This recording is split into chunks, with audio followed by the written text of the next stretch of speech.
महाराष्ट्राच्या राजकारणातलं एक महत्त्वाचं नाव म्हणजे राज ठाकरे. आता राज ठाकरे यांच्याकडे जर आपण पाहिलं तर त्यांची प्रत्येक भूमिका, प्रत्येक भाषण, प्रत्येक वक्तृत्व, स्पष्टपणा हे सगळं महाराष्ट्राला कुठं ना कुठंतरी आवडतं आणि म्हणून ते एक अ, प्रतिनिधी म्हणून आणि लोकांना आवडते नेते म्हणून आजही जाणले जातात. त्यांचा जर आपण विचार केला तर त्यांनी जशी सुरुवात केली होती त्या सुरुवातीला आज मोठे दिवस उलटून गेले असूनही त्यांचं कोणता एक आमदार सोडला तर बाकी काहीही नाही, खासदार नाही, काही नाही. अशा परिस्थितीतही त्यांची भूमिका, त्यांचं मत महाराष्ट्राच्या राजकारणात खूप मोठं आणि मोलाचं ठरतं. त्यांनी जर एखादी भूमिका राज्याच्या राजकारणाबद्दल स्पष्ट केली तर राज्य सरकारला त्यावर ॲक्शन घ्यावी लागते, इतकं त्यांचं दमदार प्रभुत्व आहे. आता अशामध्ये गेल्या निवडणुकीत त्यांनी ज्या पद्धतीनं मोदींवर टीका केली होती त्याच्या अगोदर म्हणजे 2014ला मोदीजींचं त्यांनी वावा केली, 2019ला कुठंतरी त्यांनी मोदीजींना विरोध केला आणि इतकंच नाही तर स्टेजवरून लावरे तो व्हिडिओच्या माध्यमातून मोठ्या प्रमाणात मोदी सरकारवर टीका केली. त्यांचं अनेक खोटे पद्धतीचे जे काही ॲड्स होत्या त्या ॲड्समधल्या लोकांनाही आपल्या स्टेजवर बोलून खरं खोटं करण्याचा प्रयत्न केला होता. इतक्या करूनही आज सरतेशेवटी ते पुन्हा भाजपासोबत जात आहेत का असा प्रश्नचिन्ह निर्माण झाला आणि त्यावेळेसही एक मोठी टीका त्यांच्यावर होत होती, ती म्हणजे सुपारी घेऊन बोलणं. आता सुपारी घेऊन बोलणं म्हणजे काय तर कोणीतरी सांगणं, स्क्रिप्ट लिहून देणं आणि तसं आपण बोलणं, असा त्यांच्यावर नेहमीच आरोप होत आलाय. कधी भाजपाने केलाय, कधी राष्ट्रवादीने केलाय, तर कधी काँग्रेसने केलाय. आता जेव्हा जेव्हा त्यांची भूमिका बदलली तेव्हा तेव्हा त्या विरोधी पक्षाने तशी तशी टीका त्यांच्यावर केली आहे. पण आज असं काही घडतंय ज्यामुळं त्यांच्यावरचा हा जो आरोप आहे की सुपारी घेऊन टीका करणं असेल किंवा सुपारी घेऊन बोलणं असेल, ही जी टीका त्यांच्यावर होतीये ती कुठेतरी आज खरी ठरतीये का असा प्रश्न सर्वसामान्यांच्या मनात निर्माण व्हायला लागला. याच विषयाला धरून आणि विशेष म्हणजे भाजपासारख्या पक्षाला मनसेसारखा पक्ष सोबत का पाहिजे, कशासाठी पाहिजे, यामागे कोणती वेगळी खेळी आहे का? कारण त्यांच्याजवळ पुरेसं पाठबळ नाही आहे, मोठी संख्या नाही आहे, मोठा फंड काहीच नाही आहे. फक्त एक राज ठाकरे सोडून मनसेकडे एक मोठं चेहरा दुसरा कोणी पाहायला मिळत नाही. त्यांचे खासदार नाही आहेत, फक्त एक आमदार आहेत, तरी त्यांचं प्रभुत्व आहे. पण अशा परिस्थितीतही इतर पक्षांना सोडून भारतीय जनता पक्षाला मनसे का लागते, विशेष म्हणजे राज ठाकरेच का लागतात, या सगळ्या गोष्टीवर या व्हिडिओच्या माध्यमातून चर्चा करूया. नमस्कार, मी सूरजकुमार उषाबाई सुधाकर. आपण पाहत आहात बोल बिनधास्त.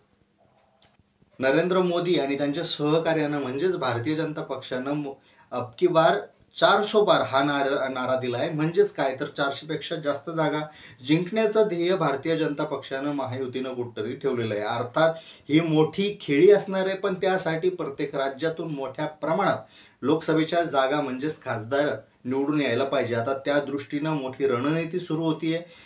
बऱ्याच दिवसापासून ती रणनीती चालू आहे. त्याचे प्रतिसाद आपण महाराष्ट्रात पाहिले, अनेक राज्यातही पाहिले. पण महाराष्ट्रात गेल्या 2 वर्षापासून ज्या पद्धतीनं राजकारण होत आहे त्यामध्ये भारतीय जनता पक्षाचा, विशेष म्हणजे देवेंद्र फडणवीस आणि अमित शहा यांचा मोठा सहभाग होता असंही बोललं जातं.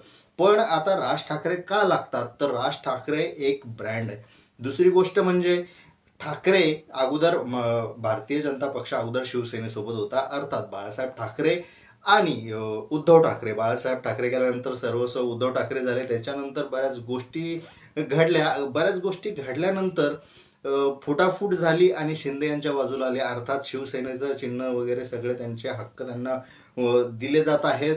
येत्या काळात ते त्यांच्याकडे जाण्याची शक्यता आहे असंही बोललं जातं. पण अशा परिस्थितीत ठाकरे आडनाव त्यांच्यासोबत नाही आहे. मग ठाकरे आडनाव सोबत नाही म्हणजे उद्धव ठाकरे सोबत नाही, तर ठाकरे ब्रँड हा आपल्यासोबत असला पाहिजे. कारण ठाकरे या आडनावाकडे पाहून, या ब्रँडकडे पाहून जनता आपल्याकडे आकर्षित होऊ शकते. कारण बाळासाहेब ठाकरे यांची छबी जी आहे ती पूर्णपणे राज ठाकरे यांच्यामध्ये दिसते.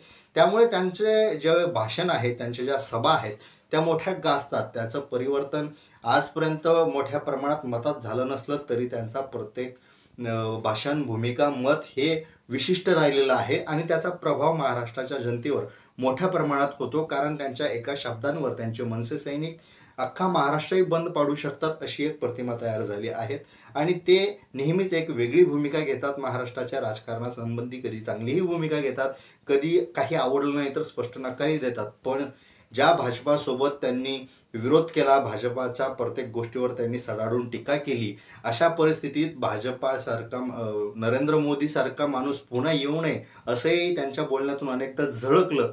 अशा परिस्थितीत पुन्हा अमित शहा यांच्यासोबत त्यांची बैठक होणं, चर्चा होणं, त्यांना बोलवणं हे कुठंतरी महाराष्ट्राच्या जनतेच्या मनात एक संभ्रमित करणारं घटना घडली आहे. आता अशा परिस्थितीत ठाकरे ब्रँड त्यांना सोबत लागतो हे एक आपण पाहिलं. दुसरी महत्त्वाची गोष्ट म्हणजे लोकसभा निवडणूक झाल्यानंतर विधानसभा निवडणूक असणार आहे, मुंबई महानगरपालिकेची निवडणूक असणार आहे आणि मुंबई महानगरपालिका हातात घेण्यासाठी ठाकरे आडनाव सोबत असणं अत्यंत गरजेचं आहे. आणि महाराष्ट्रात मुंबईचा विचार केला तर शिवसेना असेल किंवा मनसे असेल किंबहुना ठाकरे असेल, हे आडनाव अत्यंत महत्त्वाचं आणि हे घराणं अत्यंत महत्त्वाचं ठरतं. आता अशा परिस्थितीमध्ये आगामी काळात याचे काय प्रतिसाद उमटू शकतील, याचे परिणाम काय काय होऊ शकतील. आता मनसेचे काही नेते भाजपाच्या चिन्हावर निवडणूक लढवणार आहेत की भाजपाचे नेते मनसेच्या चिन्हावर निवडणूक लढवणार आहेत की काही साटलोटं होणार आहे, हे सगळं आता गुलदस्त्यात आहे. पण येणाऱ्या काळात ही जी भूमिका आहे ती महाराष्ट्राच्या राजकारणाला पोषक ठरणारी आहे का, की राज ठाकरे जे काही निर्णय घेणार आहेत त्याच्या पाठीमागे त्यांचा काहीतरी वेगळा दृष्टिकोन, सकारात्मक दृष्टिकोन असणार आहे का? आपल्याला काय वाटतं कमेंटमध्ये नक्की सांगा. आणि हो, सबस्क्राईब करा.